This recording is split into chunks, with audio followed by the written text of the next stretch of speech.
Welcome one and all to this, The Damage Report. I'm John Arola. We're very lucky to be starting off the week, as we admittedly often do, with Francesca Fiorentini. Francesca, member of the Dragon Squad, according to the thing you're wearing.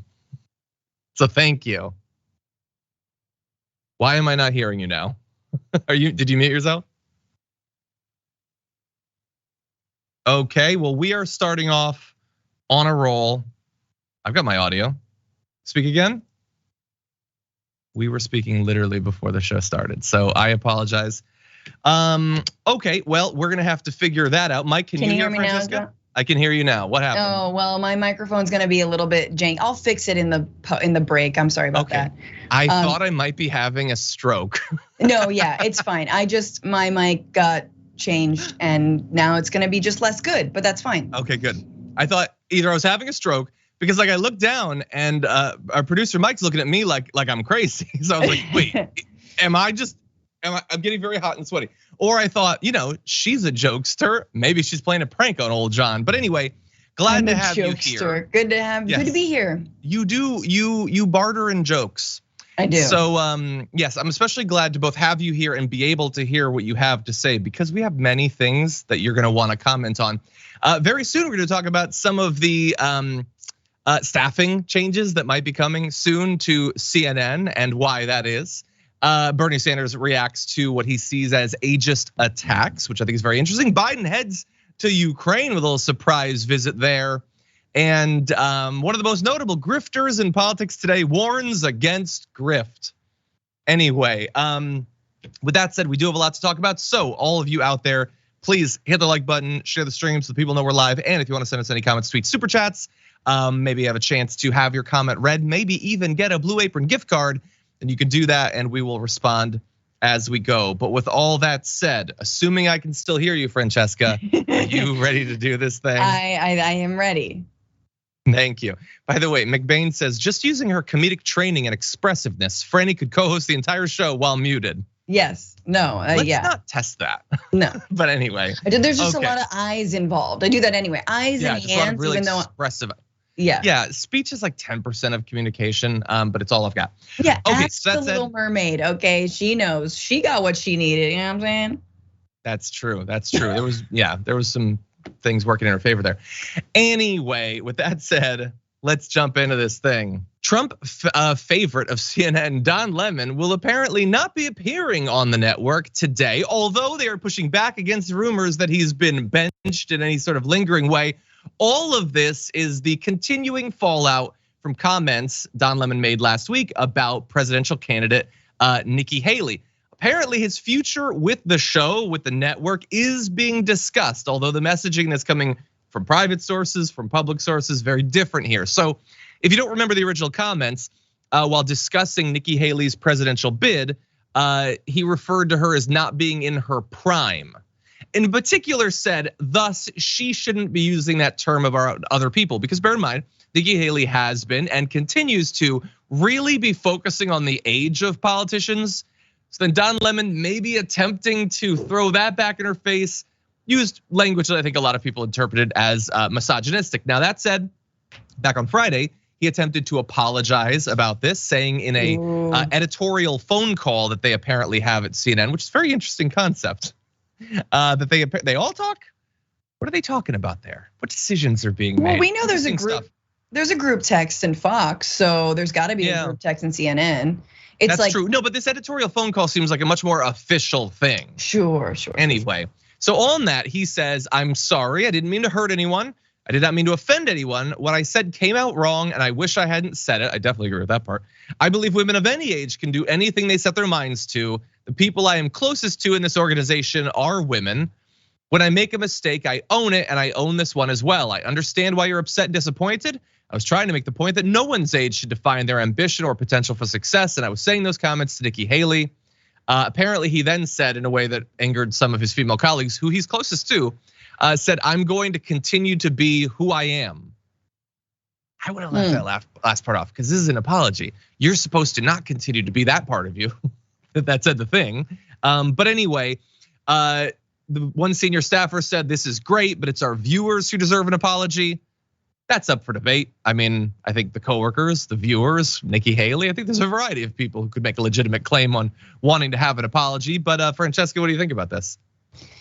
I'm definitely, here's where I stand on apologizing on the internet in general. I feel like it never works. And even when I think people should apologize, I kind of feel like, look, you're on air that much, just like we are, John. You're gonna say some stuff. I say things, and people know that like maybe it was a flip thing to say, it wasn't the correct thing to say. So I'm lukewarm on publicly apologizing as Don Lemon, especially to a right winger like Nikki Haley. They jump all over apologies because we're talking about a party and a philosophy and ideology that does not believe they are ever wrong, even though they are raging hypocrites. They're walking hypocrites.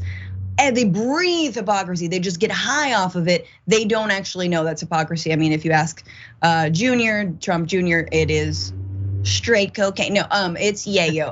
But no, what I will say, it is weird that he referred to her as not being in her prime when we have a Democratic president who, if he is reelected, will be 82 when he assumes office. So I see it both ways. What do you think? Yeah, look, she's obviously much younger. The only thing, again, look, if I was Don Lemon, I would just be apologizing this because I think it makes sense too. It was a blundering way to address the point. If he was trying to make a point, don't talk about whether a female politician is in her prime, but maybe say that it is generally broadly unacceptable to make the age of politicians a thing. Like if you want to get across a general point, but I don't know that he necessarily wants to make that general point. So the entire thing was just so weird and muddled. Hold on, he had a tweet apology too. Let's see if we can figure out his state of mind from that. It says the reference I made to a woman's prime this morning was inartful and irrelevant, as colleagues and loved ones have pointed out, and I regret it. A woman's age doesn't define her either personally or professionally. I have countless women in my life who prove that every day. I don't know. It seems weird. It honestly, like from the point of view of Nikki Haley, like, although, I'm sure she's not a fan of either the misogynistic or the racist attacks that she's facing on a minute by minute basis. Making the first week of her presidency about how people are being unfair to her rather than the massive failings of her campaign that have been very much on display, that we've been doing ongoing coverage of, is probably better for her, honestly, that she gets to point out that the mainstream media is being unfair to her, the liberal media, Don Lemon's being unfair to her, and she's gonna be a critic. Now, of course, one could also point out, isn't her side of the aisle, the Fox News is the MAGA heads, don't they hate when you have to be politically correct and apologize for the things that you say? Shouldn't all of them be massive defenders of Don Lemon for just speaking his mind? I mean, there are plenty of right wingers that are saying far more openly racist and misogynistic things about Nikki Haley. So it is weird that they're not defending him, except it's not weird at all. So anyway, we're gonna have to see what effect this has long term on Don Lemon. Others are saying that he has been a constant distraction. So it might be that this is not the individual thing that's causing him problems at CNN. It might just be the most recent one, Francesca. Well, okay, there's a couple issues here. Like CNN has had its worst ratings in, what was it, like 12 years or something? They moved Don Lemon to the mornings. That didn't help anything or anyone. Gee, I guess when you like tack to the center in a time when it is so clear that we actually need to be like planting our flag in the non-fascist camp of just basic reporting. Yeah. People don't like it. People don't like it as much. And you can shuffle the chairs on the Titanic here, but like CNN's just not doing well overall. The second thing though is I do think it was sexist. It was just a sleight of hand. It was just like, for lack of a better term, a microaggression that a lot of women hear all of the time, and it slipped out, and it shows us how normalized those kinds of patriarchal, messages and microaggressions are. That being said, you're totally right that the right hates when you point out identity politics unless that identity is a cis straight white man with a lot of money. That's the only identity that allows you to say that you're being aggressed upon and people hate you and they're biased against you, and you can be a crybaby. only if you are a man baby. That's it. Yeah, and simultaneously, if that's your identity, you're also the best and the strongest. Of course. The alpha, the creator of empires. And you should be allowed to cry whenever you want. Anyway, it's always weird how that works out. In any event, I want to turn a little bit more broadly to Nikki Haley's candidacy, but there is a connection to what we've been talking about because again, this is not like him harping on one offhand comment she made. She has made this core to her candidacy so far, as you'll see in her response to this question. They're talking about the fact that you say, America first, America should be powerful. Those are things that any GOP candidate is going to say. So why you? Why not me? I am the wife of a combat veteran. I'm a mother of 2 children, one who's getting married, and I see how hard it is for her to look at buying a home. One that's in college, and I see what he's dealing with woke education. I'm the daughter of immigrant parents who are upset by what's happening at the border. I don't want to wait for someone else to fix this. I want to make sure we get in there and fix this. I'm not a lawyer. I'm an accountant. I've never worked in DC, and I think it's time that we start putting a fire under what's happening in Congress. I think we need term limits. I think we need mental competency tests for people over the age of 75. And I think we need far more transparency than we're seeing today. And what I do strongly believe is the American people need options. I don't think you have to be 80 years old to be in Washington, D.C. And I think it's time for us to start getting aggressive, getting back to what it means to end socialism in this country and end the defeatism that has taken over us the past few years. Okay, so that sucked. I think most people agree that that's like if you're asked why you, why not me? Good point. Good point. Well, here's some reasons. And then she listed a bunch of stuff, and I'm not saying that a lot of it was just stupid culture war nonsense that I don't think she sells particularly well because I don't think she really buys it. But okay, your husband does a thing, and your kids do a thing, and your mom does a thing. That's fine. Those are all things. I'm not saying you can't cite them, but you were a governor. Could mention that. I mean, I feel like that's kind of a qualification. You were the ambassador of the United Nations. I know that that's dirty words on Fox News, but maybe mention the governor thing as one of your qualifications to govern America. I don't think she's very good at this. And then half of it was again about the politicians are too old thing. Biden's old and slow and sleepy, whatever. Again, every Republican is gonna say that. If the point that you're actually making is that Trump is too old, then say it. Stop being a coward and actually run against the other people who are trying to get the nomination. It's just so middling and cowardly and pointless.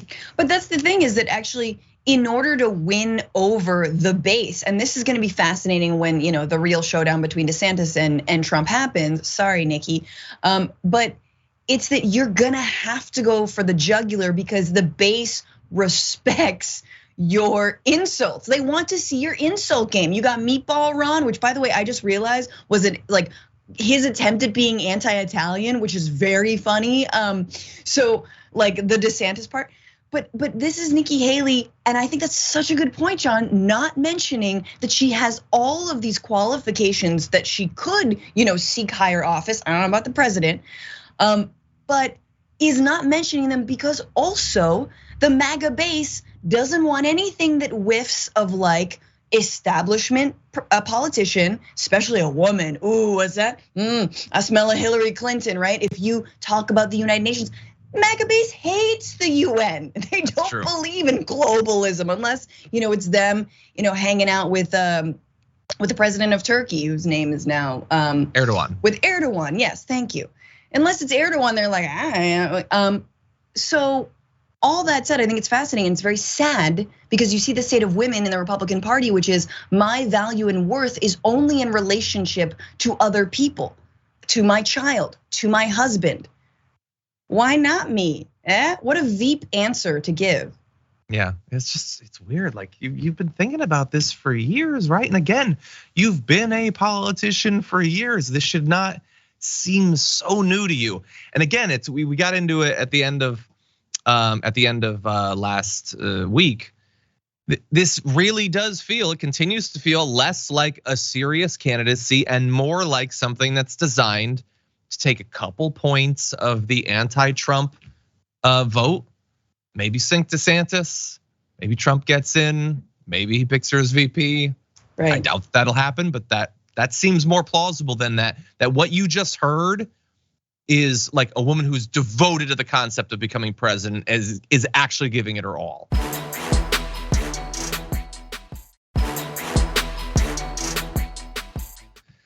Anyway, again, as I said, she's really focusing on this age thing. So I want to turn to a notable older politician to get his thoughts. Let's jump into this.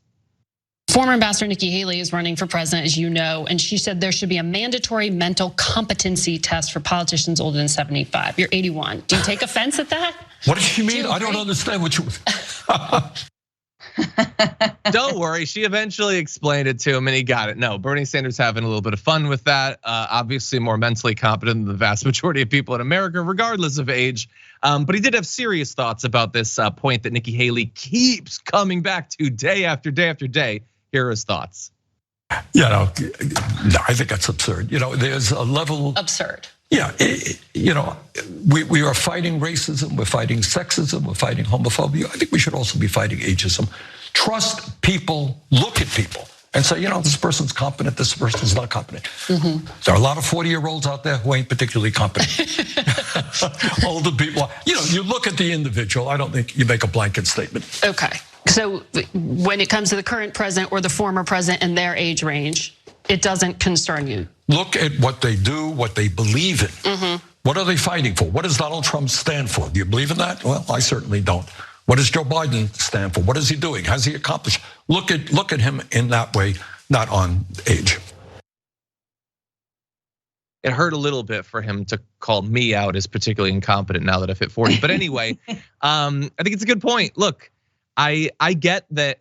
I think that if people have a feeling that politicians are like out of touch, I get that, and it's easy to think that could be an age thing. And I think that with advanced age, it is harder to stay in touch. I still don't know what's going on TikTok, but I don't think it's the only thing that matters. And I think that Bernie Sanders shows that you can be older than these people and still have a much better grasp of what's actually going on, the problems that are actually facing people, what they want to be done. So I like this response there, Francesca. What do you think? Yeah, I mean, I've said on this program that I believe that it is nice to have younger representation, and especially with women and people who are like, trying to start families rather than maybe becoming grandparents. And so I've said those kinds of things, but I kind of roll my eyes every time someone talks about Bernie's age or even Biden's age, right? If we're talking about Biden, it's just about sometimes he can has sleights of words. I don't know if we can attribute that completely and 100% to his stutter. It's neither here nor there, but he, in my opinion, and Trump for sure, do not seem as with it as someone like Bernie Sanders. Then you have someone like Dianne Feinstein retiring after years of potentially not truly being cognitively able to do her job. Yeah. I don't agree with Nikki Haley on this, but I do agree that you have to judge each person by the standard of do they seem like they're with it? Are they going on a book tour after having just written a book? Bernie Sanders is doing that. And my only critique is he should have named Lauren Boebert by name and said there's a lot of nearly 40-year-olds, because she's 36, who are not particularly with it. Bothers me so much when these incompetent, moronic people are younger than me and in politics. Yeah. But anyway, yeah. And look, I think we get to have this conversation, and I think that some people, thinking about the arguments made for, well, it seems ridiculous to cap off people at a certain age when some of them obviously are fully capable of doing the job. Well, then I think some people might say, well, then does it make a lot of sense that we cap off people below a certain age? Absolutely, yeah. They're 18-year-old activists that I think definitely could represent people better than your average 40-year-old who's been in DC for 15 years or whatever, doesn't understand what's going on, has been rich and all that. Yeah. So I don't know, maybe we could filter this energy that a lot of the older politicians have, that there shouldn't be a maximum age cutting off the minimum age. I don't know, just a thought. Okay, with that said, I think we're gonna take our first break. We come back, we are about to hit the 1-year anniversary on the Russian invasion of Ukraine. Biden has gone there. We're gonna give you our thoughts after this.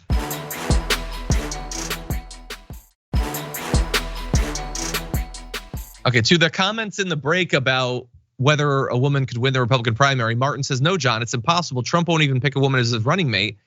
I can be proven wrong. I think that he's going to. I think that whoever she is, she's gonna be the worst, but I think that he will.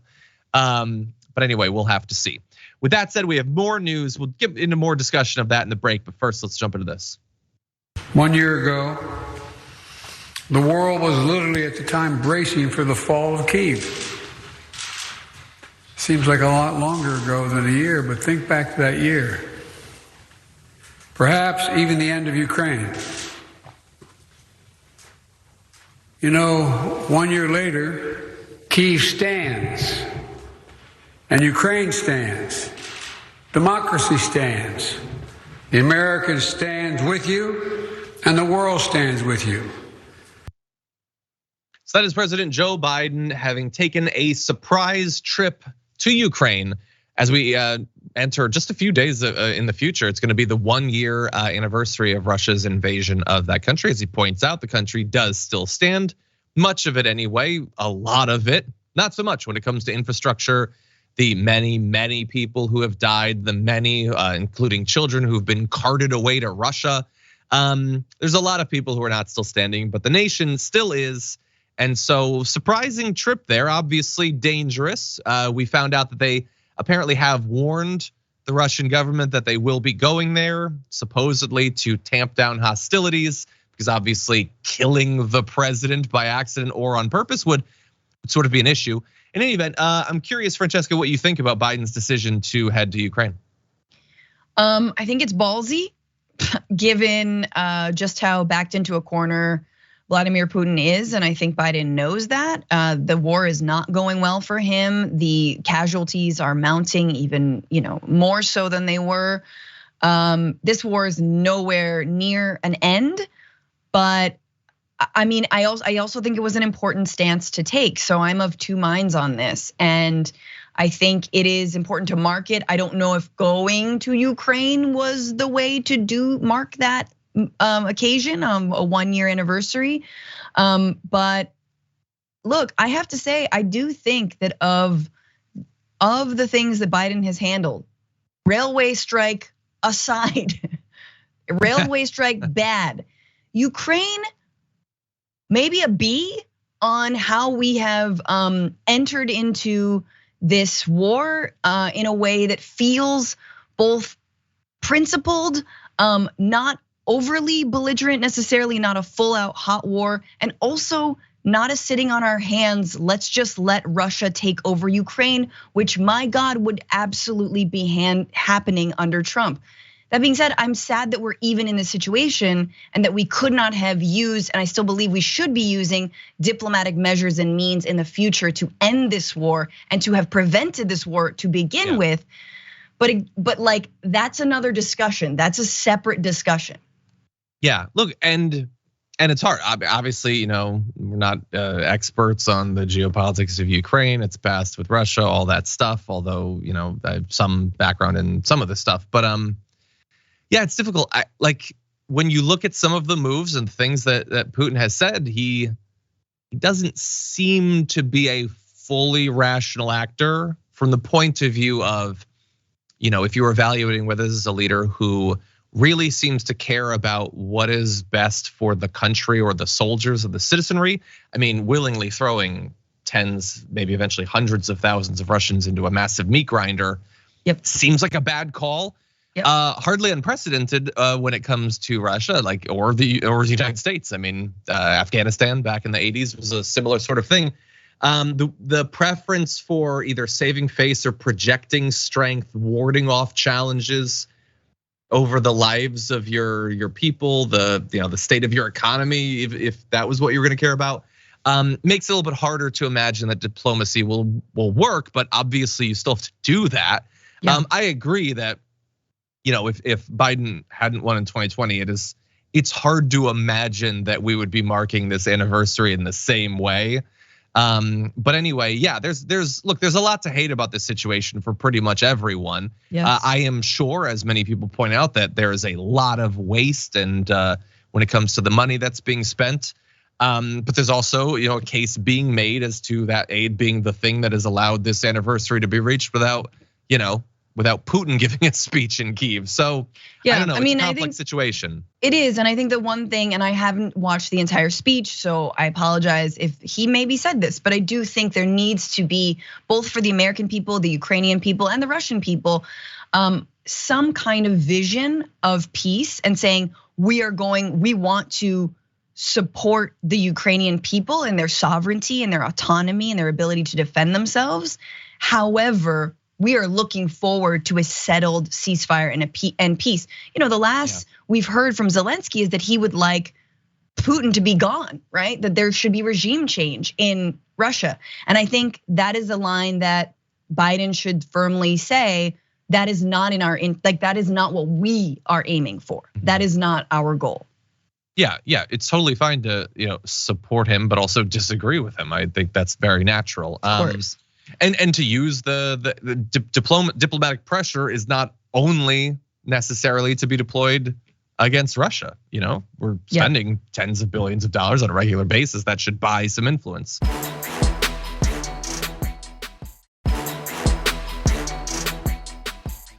In any event, I want to turn to one of the reactions to this. I am hoping that this is sort of a limited strain of what passes for thought on the right wing, but when Biden decided to make this potentially dangerous surprise trip to Ukraine, in theory, for some right wingers, it could rebut a bit of their belief that he's just sleeping all day in a bunker below the White House or something. But no, they're reacting a different way. Amy Kremer is the co-founder of Women for Trump. It says, breaking. The illegitimate guy hasn't visited East Palestine, Ohio, where Americans need help, but Biden makes a surprise visit to Kyiv. So again, it has to be the illegitimate guy, because never forget that every single one of these people is required to pretend that Biden didn't win the election, or else they will lose literally all the influence they have over the right. It's a pathetic state for a party to be in, but that's the state that they're in. And you have to choose. You get to go to one place. You either go to East Palestine or you go to Kyiv, I guess. Look, I would love for there to be more assistance to East Palestine. I would even more so prefer that they remember that they're a government and they can force these rail companies to change their ways. We're gonna be talking more about that in a little bit, but again, the idea that like, if it was Trump, it'd be so much better. Like, I'll remind you, if we could go to this, Living in DC tweeted Trump's visit to East Palestine. It would be throwing paper towels. That's what it would be. Like, these trips are largely, they're symbolic BS anyway. So I don't know, like trying to extract political advantage from every single thing is just so boring, God. But they're having fun with it when it comes to Biden's trip to Ukraine. What do you think? No, I mean, look, I'm reminded of sometimes the way we see how the right operates when it comes to money for wars or abroad, which I think we all agree there is way too much money in our military budget. They never want to cut the military budget. The Republicans don't. But they just want to use it as a talking point. Like, we should stop sending money to Ukraine. Well, okay, you've got to cut the military budget in order to do that. We should stop, getting involved in wars abroad. I agree. Well, you got to cut the military budget. They never want to do that. Instead, they want to take that money and move it, as Marjorie Greene just said the other day. It was, I believe, a podcast of Don Trump Jr. said, we should be sending bombs to bomb the Mexican cartels. Like, this is their far right ideology when it comes to war and militarism and their idea of isolationism. It's not the way we believe that we should actually use our money to support, I don't know, building homes and fresh water resources abroad and peace troops, if anything, but definitely not selling weapons and whatnot. Mm-hmm. They don't believe in any of that. They don't believe in internationalism. They just believe in that same amount of Pentagon budget, but used to specifically go after their own enemies or who they deem to be the enemies. Women and children coming in seeking refuge from, cartels. But that's what bombing the cartels would be for them. I have no doubt that they would still call themselves anti-intervention as they're bombing Mexico. Madness. Yeah, you talk about the money that we're spending. The reason that you do that is that you understand that there's many Americans who do not want so much money being spent on defense. Right. But you are perfectly fine with spending that money. You just want to spend it on something else. Yeah, it's even when they they appear to be getting close to a reasonable position. Like Marjorie Greene will talk about how unfair it is that the January 6th, the political prisoners are in solitary confinement. Well, then do you want to end solitary confinement? No, she doesn't care about that. Like, but they're white. I know, 100%. We could actually change things, Yeah. Like, wouldn't it be great if we didn't have to spend all of this money and then we put it into something else? Do you want to do that? No, you don't actually want to do that. But also, like, who wants to roll back the amount of money that we're sending to Ukraine, just completely, blank check, like more. Representative Ilhan Omar, and they just booted her from the House Foreign Relations Committee. She believed in reining in that spending and that money for completely different reasons than Marjorie Greene. Sure. But it's like, again, they don't want that. They don't want to work with someone like that. Exactly. Yeah. No, budget can only ever go up. Well, look, we mentioned what's going on in East Palestine, so I want to talk a little bit more about that, because while Biden might not be focused on it, don't you worry, Pete Buttigieg is. There's a joke, you might have heard it, that when you need to really deal with a tough situation, you write a strongly worded letter, and that's supposed to signal that maybe you're not actually that serious about changing this. Well, Pete Buttigieg apparently didn't get the joke, because he did send a strongly worded letter. That is his massive overture against Norfolk Southern to support the people of East Palestine who are still suffering. He sent them a letter telling the company that they must demonstrate unequivocal support for the people of East Palestine. But it goes on. Norfolk Southern must live up to its commitment to make residents whole, and must also live up to its obligation to do whatever it takes to stop putting communities such as East Palestine at risk. This is the right time for Norfolk Southern to take a leadership position within the rail industry, shifting to a posture that focuses on supporting, not thwarting, efforts to raise the standard of US rail safety regulation. So there's been a lot of criticism of Pete Buttigieg up until this point, saying that he is taking, a major backseat on this whole situation. He's pretending that he can't regulate them by saying, what am I gonna do? Well, don't you worry. He typed up a letter, and he is asking them very strongly to stop doing things that are in their clear short-term financial interest and instead do the opposite. I'm waiting to find out what they're gonna do. What do y'all think? You think they're gonna stop lobbying to take away regulations and all that? I don't know, Francesca. I can't wait to find out. It is high time that you, corporation, find it in the goodness of your heart to do the right thing, because corporations are people too. Like, it's so farcical, John. Like that's effectively what that letter said. That people are gonna be really mad at you if you don't do the right thing. Oh, boo effing who? No, they don't care. You're the only one that they can answer to. Pete Buttigieg, head of the Department of Transportation. I love how he thought this was gonna be chill for him. And then we all got woke on railroads, and it's like, no, buddy. I mean, we didn't. We also, yes, I'm reclaiming woke, but also, railroad workers, hipped us to what the hell was going on, and the fact that they're being short shrifted and everyone at everyone else's expense. Here you go. Yeah, it really, he was supposed to just slide into transportation, hang out for a little bit, make some connections in DC, and then pop up to run for president, whatever. And then there was the strike, and there was the issues with air flights, and now there's it is bad time. If we ever take seriously the issues of AI and the crashes and everything, man, it is a bad time to be the transportation secretary. Maybe the worst that it's been in decades. But that's where he finds himself now. On the other hand, you want to be president someday, Pete Buttigieg. You desperately want that. To do that, to win over people, maybe you should show yourself to be a leader, and you have been presented with opportunities to do that. Now, I'm not saying that you unilaterally can solve all of these problems, at the very least instantaneously. You can't necessarily do that. But what if you had been a leader when it came to the striking rail workers? What if you had shown yourself to be a tireless advocate for people who are being abused by the airlines? What if you relocated your office to East Palestine and showed the people that you're gonna fight on their behalf, you're gonna breathe the same air that they have to, and you were gonna stick it to these rail lines that have been abusing people for so long for profit? What if you had done that? then I'm not saying you'd win all those battles. You might not win any of those battles, but that's okay as long as you are honestly trying. Bernie has lost many just battles, but we love the fact that he tried, that he keeps fighting. Buttigieg had that chance, and we see when politicians do this. So Gavin Newsom, another guy who wants to run for president, loves to pretend that he's a progressive or whatever. I don't know if you saw, but over the weekend he's like, this proposal for a new wealth tax is dead on arrival in California. Well, we see when you're not willing to fight and when you are. Now look, he told Norfolk Southern, which by the way says it has received the letter and is reviewing it. Just respond to it. What are you talking about? It's not 1,000 pages. Stop with the BS. Anyway, he told Alan Shaw, chief executive of Norfolk Southern, he's also going to be calling on Congress to raise the cap on fines for railroad safety breaches. Right now, the maximum cap is less than $250,000. Norfolk Southern's revenue last year was $12.7 billion. Jesus, so the bare minimum. Yeah. So we're gonna raise it to 300,000.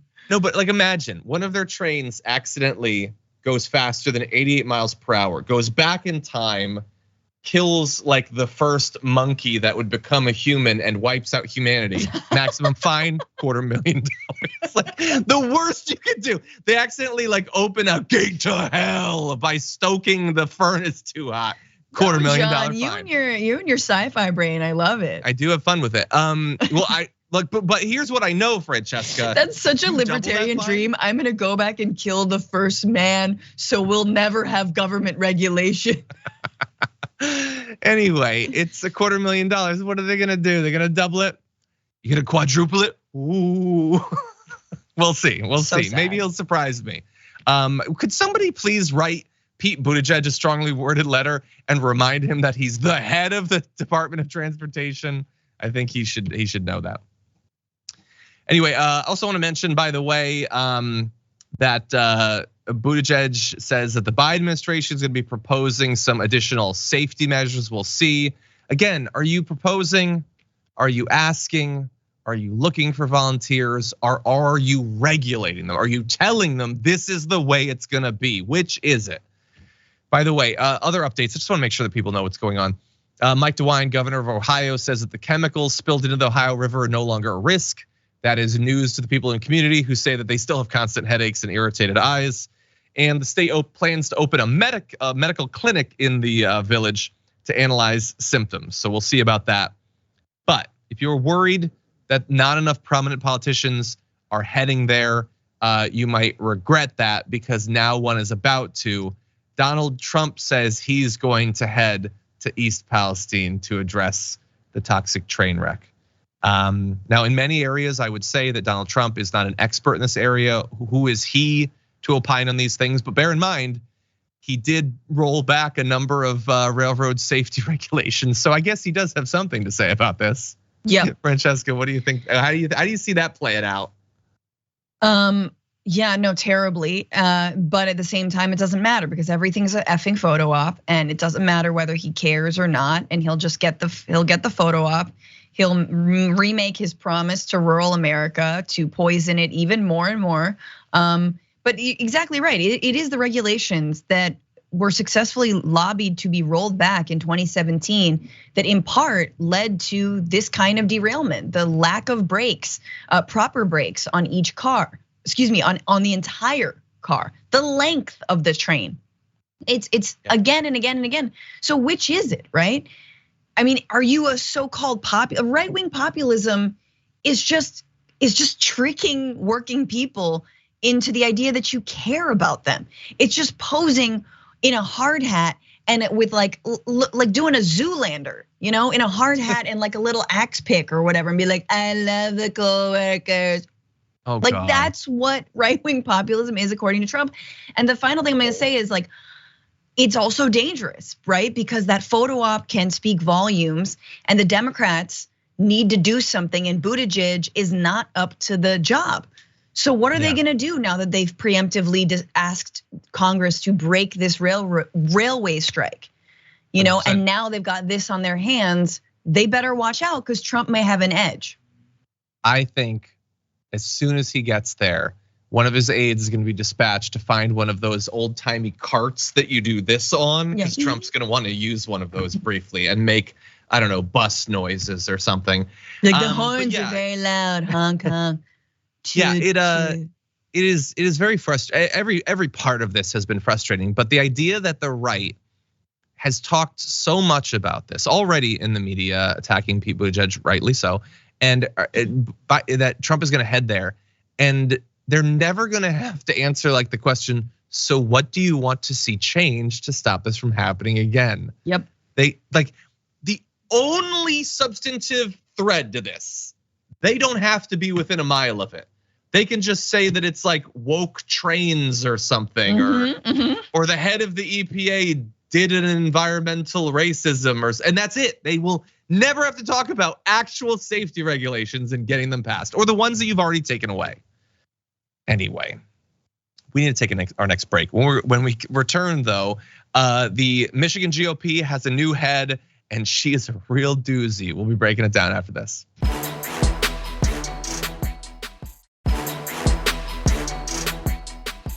See in the chat, by the way, Dead in the Scene says, I can't get into Last of Us. What's wrong with you? Why don't you like good things? Anyway, with that said, we've got more news. Let's start off with this.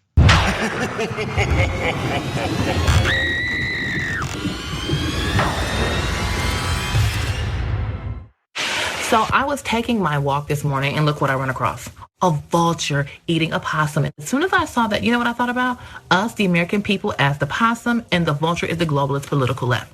And the sad part about it is most people don't realize it because they distract you with a bunch of little stupid stuff like, look at that misogyny, look at that homophobia, look at that racism, the poor people, we're gonna help you all. So people are like, oh, they're for the little guys and I'm little, so they're gonna help me. It's a distraction, it is a ruse. They're trying to set up a globalist system with one economic, one religious, and one political system for us all to adhere to, and America is in the way. That's why they hate Donald Trump so much. He's getting in the way of their agenda. And they use these foolish little celebrities to sell it to you guys that, don't you care about people to stop guns? What is the Second Amendment for? You really trust governments that much to not kill us? Quit being naive. Stalin, Mao, Hitler, okay? Fidel Castro, Che Guevara. Governments have done atrocious things to their people. Are you that naive to think it can never happen here? Okay, so maybe last week you didn't need to know who that person was, but we returned from the weekend to Monday, where now I guess we kind of need to. That was Christina Caramo, newly elected head of the GOP in Michigan. And she had a lot to say there. We're gonna talk about her election, but I have to respond to some of the stuff in that video because I love that she sets up that vulture possum thing with like it's the American people and the global, but you could make that metaphor anything you could want. You could say that that's the vultures, like the MAGA movement, and the possum is formerly reasonable people whose minds have been shredded by years of nonsense. Like you can make that about anything. But my favorite part of that entire thing is, she has studied some history. She did list a lot of world figures, and she even pronounced some of their names right. And so then she says, y'all trust your government when I can list all of these really bad political figures? Here's the thing, having some suspicion, perhaps of your government figures, I think that's a great thing. I think that that's wonderful. However, if you're a person who is a part of a movement that believes that Donald Trump, like as if it was a law of the universe, cannot lose an election, that everything he says is true, you guys are 100% incredulous when it comes to Donald. You believe literally everything he says. So who are you to be delivering the message that we need to be more suspicious of our political leaders? And I'll also throw into the discussion, like Donald Trump, she's patterned herself in his image. She refused to concede her 14-point loss for Secretary of State of Michigan back in 2022. So she is not only a proponent of the big lie, she's an active participant in it. She, like Trump, believes that there is no election so big that they can't deny that it was their fault for losing.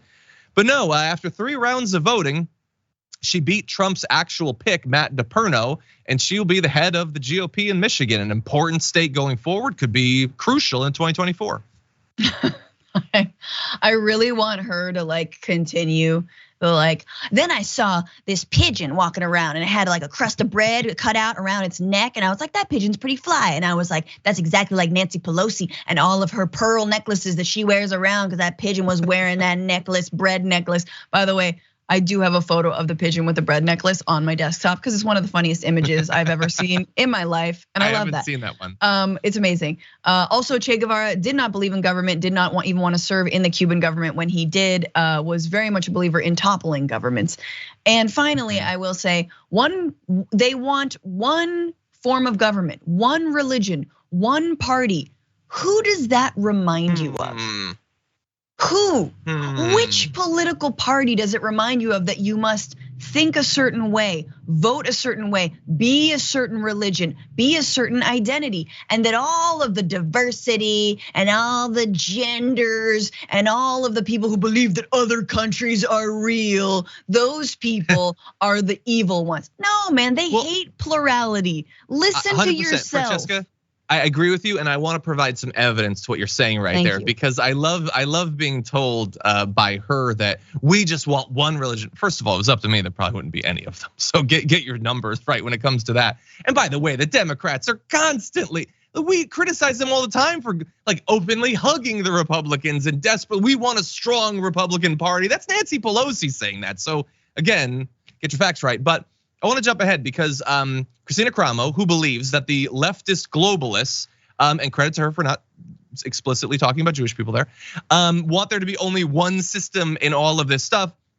Her campaign to be head of GOP in Michigan was vague, but there were some through lines.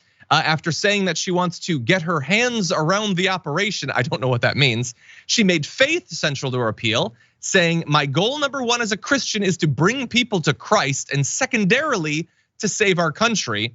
I'm not saying that if she was given the choice between religion and saving the country, she would choose religion. She's saying that.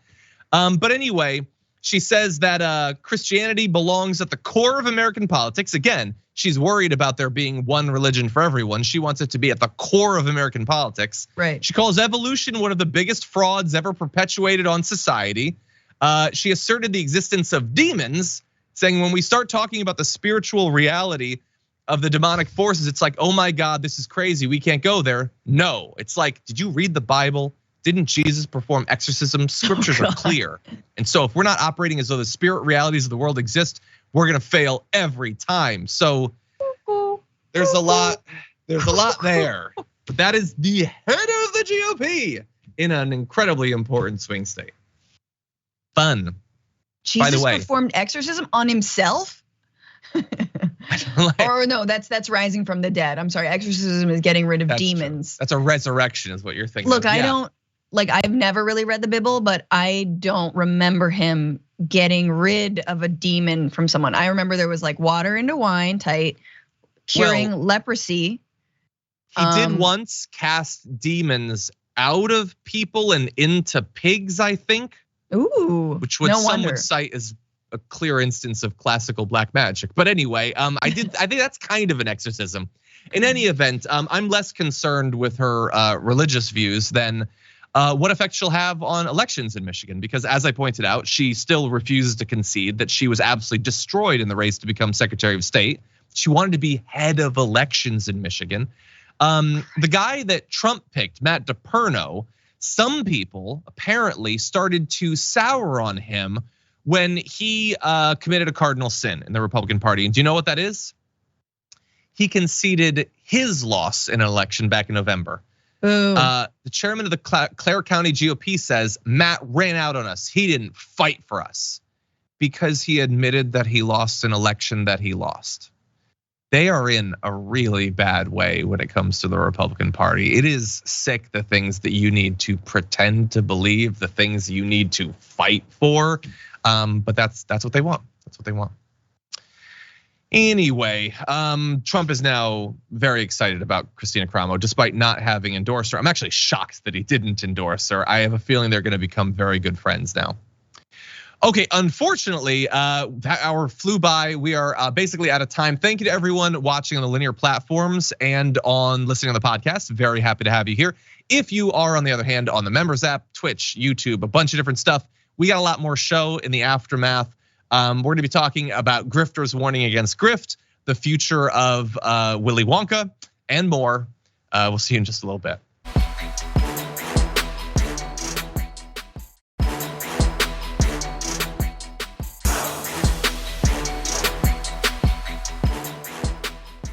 Thanks for listening to the full episode of The Damage Report. Support our work, listen ad-free, access members-only bonus content, and more by subscribing to Apple Podcasts at apple.co/TYT. I'm your host, John Adarola. I'll see you soon.